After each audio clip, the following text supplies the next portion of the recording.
तो ये है इनवर्ड आउटवर्ड।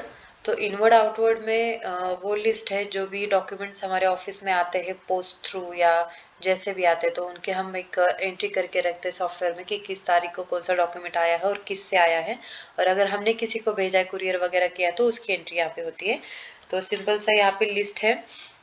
तो इनवर्ड आउटवर्ड का यहाँ पे जो नंबर है वो ऑटो जनरेटेड होता है कि चेंज नहीं होगा। तो ये इनवर्ड आउटवर्ड का नंबर है, उसका टाइप है कि ये आउटवर्ड है या इनवर्ड। इनवर्ड मतलब डॉक्यूमेंट जो हमने रिसीव किए हैं, और आउटवर्ड मतलब डॉक्यूमेंट जो हमने भेजे है किसी को। तो अगर किसी से आया है डॉक्यूमेंट तो उसका यहाँ पे नाम आएगा, और अगर किसी को भेजा है तो उसका यहाँ पे नाम आ रहा है, और उस पर एक्शंस ले सकेंगे हम एडिट और डिलीट का। और डिस्क्रिप्शन आता है उस इनवर्ड आउटवर्ड का यहाँ पे। और अगर कोई फाइल वगैरह हमने अपलोड की है तो यहाँ पे अगर फाइल एग्जिस्ट करती है तो व्यू फाइल पे हम क्लिक करेंगे तो नए टैब में वो फाइल हमें दिख जाएगी। तो ऊपर जो है इनवर्ड आउटवर्ड का फिल्टर्स हमने दिए फ्रॉम डेट टू डेट और सिलेक्ट टाइप, मतलब इनवर्ड है या आउटवर्ड।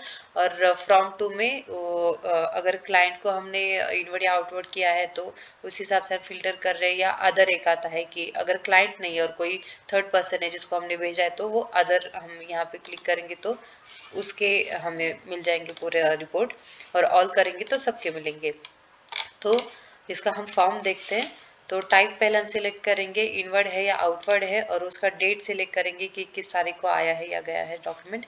और फ्रॉम टू में हम अगर अदर करते हैं तो अदर का नाम डालने को आता है, और अगर क्लाइंट करते हैं तो क्लाइंट का ड्रॉप डाउन आएगा जिस वजह से हमें क्लाइंट को सिलेक्ट करना पड़ेगा जिस क्लाइंट को हम इनवर्ड कर रहे हैं या आउटवर्ड कर रहे हैं। और ओपोनेंट नेम ये भी हमने लिया कि अगर क्लाइंट है तो ओपोनेंट का नेम हम यहाँ पे डालते हैं, और कोई फाइल एग्जिस्ट करे तो फाइल यहाँ से हम चूज करेंगे और उसका डिस्क्रिप्शन।